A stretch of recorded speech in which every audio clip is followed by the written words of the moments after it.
En sont les industriels avec leurs factures d'énergie? On en parle ce matin avec le président de l'Uniden, c'est l'Union des industries utilisatrices d'énergie. Bonjour Nicolas de Warren. Bonjour Dimitri Pavlenko. Bienvenue sur Europe 1. Vous représentez 54 grandes entreprises dans 10 secteurs. J'en cite quelques-unes. Ça permet bien de saisir Renault, Stellantis, Air Liquide, Total dans la chimie, les cimentiers aussi, les verriers comme Saint-Gobain ou encore la métallurgie comme ArcelorMittal. Citons aussi la SNCF. Tous sont de gros consommateurs d'énergie. Quelle est la situation? L'Aluminium Dunkerque, qui est la première usine d'aluminium en Europe. Oui, alors je ne les ai pas tous cités, non, autrement on y aurait passé l'interview, mais quelle est la situation pour tous ces industriels gros consommateurs d'énergie en ce moment? Écoutez, la situation est encore bonne. Les carnets de commandes sont encore pleins. Vous êtes un peu moins inquiet qu'il y a 3 semaines? Oui, ce n'est pas d'autre boulot que d'être inquiet, c'est d'essayer d'anticiper. Les carnets de commandes sont encore pleins, c'est important, c'est même décisif et déterminant. On avait une croissance de 7% l'année dernière, vous le savez. On s'achemine malheureusement vers un 2,9-3. Il va falloir gérer cet atterrissage. Pour l'instant, les carnets de commandes sont pleins. Il faut que l'industrie française, qui exporte, la grande industrie que vous avez évoquée, exporte à 80%. Il faut qu'elle maintienne sa capacité d'exportation, c'est absolument essentiel. Alors on parle de résilience, résistance, c'est essentiel. Cette crise, c'est pas une crise ponctuelle, c'est une crise du moyen terme. Probablement les niveaux de prix très très élevés que nous avons en ce moment, nous allons malheureusement continuer à les subir pendant au moins un an, au moins espérons jusqu'à l'été 2023, mais rien n'est moins sûr. Les prix de l'énergie. Les prix d'énergie, le prix de l'électricité et du gaz, il faut raisonner globalement, l'un plus l'autre. Faut-il les répercuter sur vos prix à vous, les prix de vos produits? Je dirais malheureusement oui, et le 1er avril est décisif de ce point de vue-là parce que beaucoup de négociations dans l'industrie amont se font sur une base trimestrielle. Et donc, nous allons voir quelle va être la réaction du marché. Il y a des marchés qui sont embutés, qui ne pourront plus accepter de nouvelles augmentations de prix, ça n'est plus possible. Je pense à l'automobile en particulier, c'est toujours de toute façon très difficile, mais il y a beaucoup de secteurs où ça risque d'être embuté. Pour autant, c'est le devoir, bien sûr, tout industriel de répercuter, d'expliquer, d'essayer d'en absorber une partie et de partager ce fardeau entre le marché, ses clients et lui-même. Alors, une année de prix élevés de l'énergie, voilà ce que vous anticipez. Les Européens discutent actuellement d'un nouveau train de sanctions, le 5e éventuellement contre les Russes, ciblé sur le charbon. Pour l'heure, gaz et pétrole restent pour le moment écartés de ces scénarios de sanctions. Mais alors précisément, quelle est la conséquence de tout cela actuellement sur les prix? Est-ce que vous payez toujours l'énergie au prix stratosphérique qu'on a connu il y a quelques semaines de cela? Alors malheureusement oui, le gaz est autour des 100 euros du mégawattheure, C'est 3 fois le plus cher qu'une année à peu près normale. Ça a même été, le gaz a été en moyenne 2018 de l'ordre de 10 ou 12 euros. Alors c'était anormalement bas, dirais-je qu'un prix de référence historique c'est de l'ordre de 25 à 30. Nous sommes donc 3-4 fois. Quant à l'électricité, la situation de la France, malheureusement cette année, et encore pour 2023, est dans une situation particulière. Elle avait une situation très privilégiée due à son parc nucléaire et au développement des ENR. Or, on a 27 réacteurs en carafe sur 56. On a 27 réacteurs pour des raisons d'entretien périodiques, les visites décennales, les VD4, numéro 4, pour préparer le passage aux 50 ans, les rechargements de combustible, mais également des problèmes de corrosion. Donc nous sommes, mais là il y a une très bonne nouvelle que nous avons pu constater avant-hier, et RTE, vous en avez parlé bien sûr, qui était le fait que nous avions un pic de consommation d'électricité lundi matin. À 8 heures. À 8 heures. Et grâce, d'une part, aux éco-gestes des consommateurs, on a économisé 800 mégawatts. Au lieu des 73 000, on en a consommé que 71 600 mégawatts. Et également 800 de la part des consommateurs, des particuliers, et 600 de la part de l'industrie. C'est-à-dire qu'il y a une capacité de réactivité très forte. Et ça me paraît extrêmement positif pour l'avenir, la capacité d'adaptation des consommateurs particuliers. Vous voulez dire, quand on fait passer les messages, quand on dit aux gens, voilà, là il faut ponctuellement vraiment faire un effort parce que la situation est critique, les gens répondent. Absolument. Et aujourd'hui, servi par l'extraordinaire capacité de flexibilité apportée par le numérique.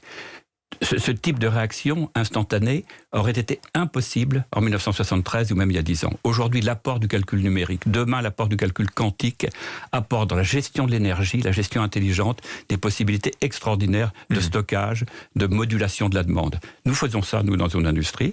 Nous sommes des industries dites à feu continu, Un four verrier ne s'arrête pas, ne s'arrête jamais. Oui, parce que si on l'arrête, il casse. Voilà. Oui. Un haut fourneau ne s'arrête jamais, une usine chimique non plus, une raffinerie non plus. Néanmoins, nous pouvons moduler notre demande électrique et notre demande gazière dans une certaine mesure. Alors, on parle beaucoup d'économie de guerre en ce moment, et l'économie de guerre, c'est ça, ce sont ce type de sacrifices, ce type d'efforts, parfois ponctuels. Donc, vous nous dites, Nicolas de Warren, lundi matin, ouf, ça s'est bien passé, on a surmonté le pic, il n'y a pas eu de rupture. Ceci dit, vous avez lu comme moi la patronne de GRDF la semaine dernière qui annonçait qu'il fallait, vous, industriels, vous préparer peut-être l'hiver prochain à des délestages, si on ne remplit pas suffisamment les réserves d'ici là.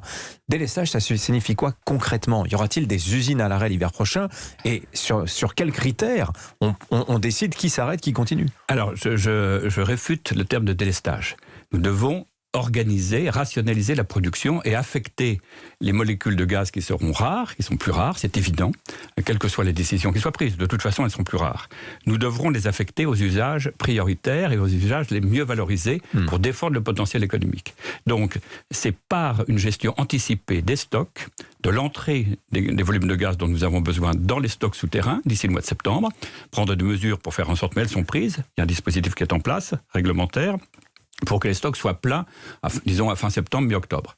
Et ensuite, il faudra gérer la sortie. C'est une gestion de stock à l'entrée et à la sortie. Oui. Et qui doit être un peu dirigée, parce que, dans l'espèce, les lois du marché ne pourront pas jouer totalement. Oui, mais ceci dit, on regarde, Nicolas de Warren, la situation, tout est prioritaire en ce moment, avec... Pour revenir à nos 27 réacteurs nucléaires fermés sur 56, par quoi compense-t-on?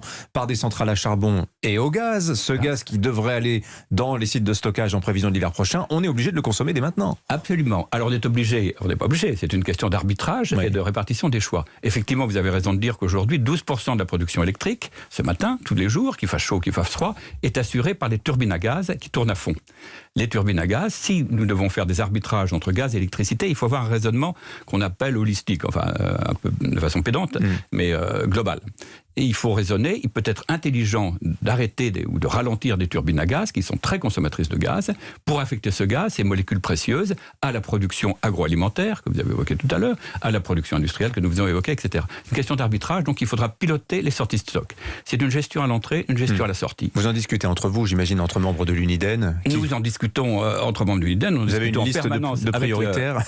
Oui, chaque entreprise fait son plan de campagne. Nous en discutons activement, quotidiennement avec le gouvernement, avec Bercy, avec le ministère de l'Industrie et le ministère de la Transition écologique, bien évidemment. Je vois d'ailleurs, nous voyons cet après-midi le ministre Bruno Le Maire pour parler de tout ça. Voilà, c'est une question d'anticipation et ça me paraît tout à fait jouable. Question géopolitique pour vous, ce sera la dernière. On va bannir le charbon russe, donc. Et si demain, c'était le pétrole et le gaz, pensez-vous, Nicolas de Warren, que vous, industriels français, pouvez vous passer du pétrole, du charbon russe? Tout est une question de temporalité. Nous ne sauverons pas l'Ukraine en mettant l'économie européenne à genoux. Je crois qu'il faut faire preuve de réalisme économique. Oui.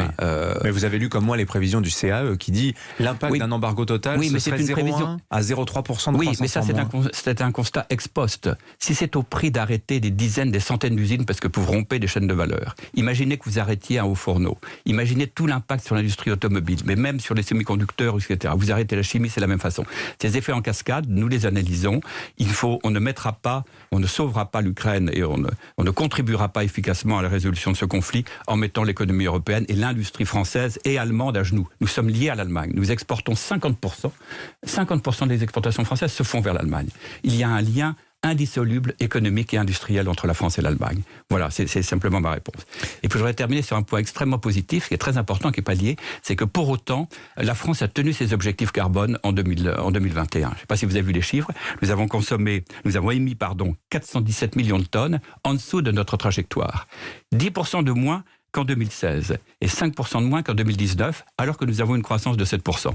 C'est une très bonne nouvelle, c'est-à-dire que la décarbonation est en marche, l'industrie y contribue très significativement et on est sur notre trajectoire. On est même en dessous, on est meilleur que notre trajectoire 2030 et 2050. C'est très positif dans le contexte actuel et l'industrie y apporte toute sa part et elle continuera. Merci beaucoup Nicolas de Warren d'être venu ce matin au micro d'Europe 1. Je vous en prie, Dimitri. Je rappelle que vous êtes le président de l'Union des industries utilisatrices d'énergie. Bonne journée à vous, 6h51.